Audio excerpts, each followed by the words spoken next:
Howdy, folks. Today we're going to talk about the Fiio FD something 15. FD 15. Pretty sure it's that. Back in the day, a couple years ago, I did their spiritual predecessors known as the Fiio FD something 5, 12? I forget. Whatever. So here's our little back vent. We'll go over all this. I'm not taking these two pins off, or two pins, Jesus. MMCX, I'm not taking these off. It stresses me out, and I'm just not doing it. Anyway, back vent right there. Front vent right over yonder. We have our nozzle, which looks like no damper in there. Interesting. I can see the driver top. Yeah, there's no damper in these. That's interesting. And some complimentary ear cheese.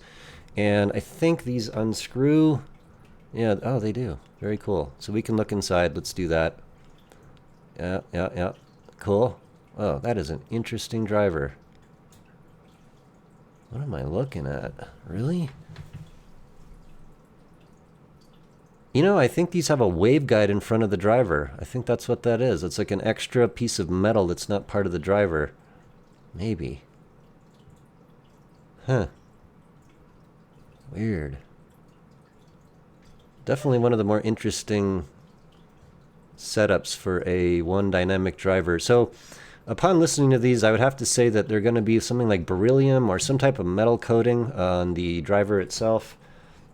They have a metallic edge, metallic sort of upper end to them.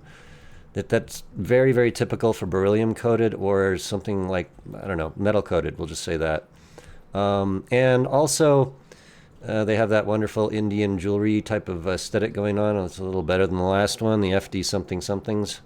You can find my review on those. But interesting, and no damper. Wait, let me look at the inside of this. Yeah, that's not a damper. That's just a grill. So cool. I do like the aspect of low acoustic impedance, meaning no damper. Very cool. But a little bit of metallic edge to notes on this. Actually, quite a bit on this IEM. All right, so we're gonna do a graph, which means like I gotta plug this into my crap. So let me do that. Give me a second here. I'm using the X-Duo XA10 Class A something amp. And we will stick these into the coupler with Soft Ears Ultra Clear Tips. Let me flip over to our squig tool. That's my daughter saying hello. And let's do a little measurement here. Just a little measurement.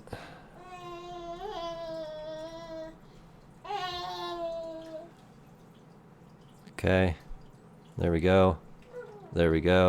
Cool. All right, so what do we have here? Let's go ahead and just align this a little better. Do 2.5 kilohertz. Okay, so here's what we see.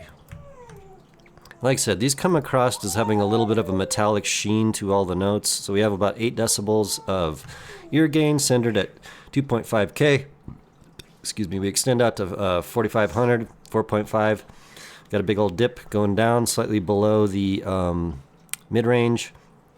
And big ass peak at 8K, big ass peak at like 12K, and another one at like 15, which is quite typical if you're not using a damper. You're going to see some big peaks in this area. That's just resonances bouncing off the inside of the bore tube, front bore tube.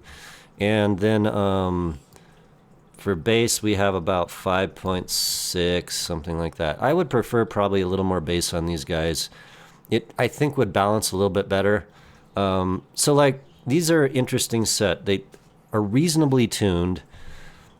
They're not peaky in the treble, not that peaky, we'll just call it like that. I can listen to a fair amount of genres. Like metal is maybe not going to be what you're going to buy these for. They're a little bit too mid-scooped, a little bit less mid-bass than I would prefer, and a little bit more treble at 4.5K than I would prefer for metal, but they do really pretty decent for EDM. like R&B is fine. The driver being metallic coated of some type, I could look this up. I probably should. Let me just look it up. Jesus. Let's see. So this is a Fiio FD 15, I believe. 13.8 millimeter magnalium. I swear to God, they just make up words. Magnalium isn't a word. Okay, so it's a big driver, 13.8 millimeter, and I probably should have picked up on that. The base is like, maybe it does sound a little bit bigger than just the graph might show. 1.5 Tesla magnetic flux in a Tesla valve, something, yeah. Okay, that's right, I looked that up, and that doesn't work because air does not have enough density to work in a Tesla valve. Interesting, but it just doesn't work. I actually tried that 3D printing, but interesting idea. I mean, I'm not going to crap on them for trying it, for sure. W-shaped gasket? What the hell? Whatever. And I wanted to see, yeah. That's, okay, so what's this waveguide they put in front of it? Are they going to show us the waveguide? Yeah, maybe not. I don't know. You can see the waveguide.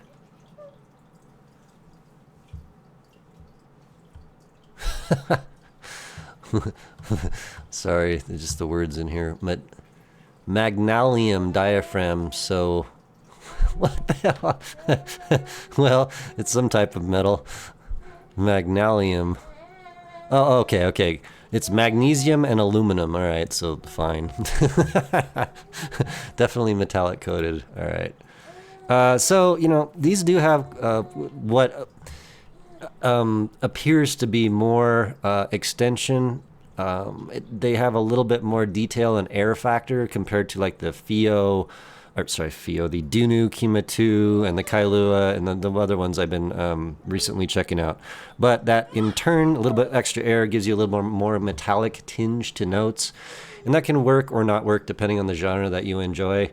So overall, I'm not going to be recommending these. Mostly the things that I don't entirely like are going to be, and by the way, let's just go ahead and weigh these out because they are heavy boys. The things I don't like about them are specifically that metallic tinge to notes. I really don't like that.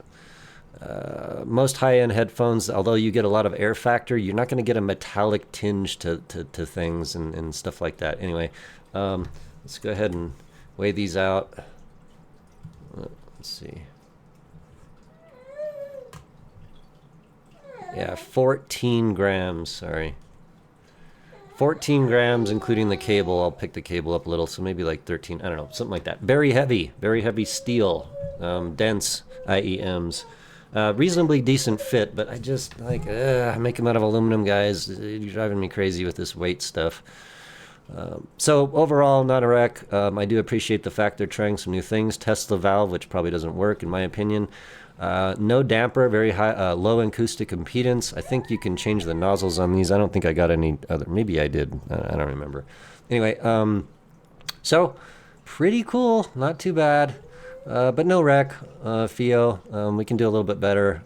Let's go ahead and pull a little bit more natural tonality out of this driver, and then a little bit more mids. I don't appreciate the mid scoop on these for stuff like metal, essentially, and I don't know, some other acoustic type things where you want instruments to have a nice meaty low end, and these don't have that really, in my opinion. Anyway, just wanted to do a little quick review. Thank you, Ratchet, for sending me all these IEMs. Really appreciate it. Shows me kind of how my anomaly project is going compared to things, and pretty good. Pretty good. All the way around. Right on. Talk to you on the next one. Goodbye.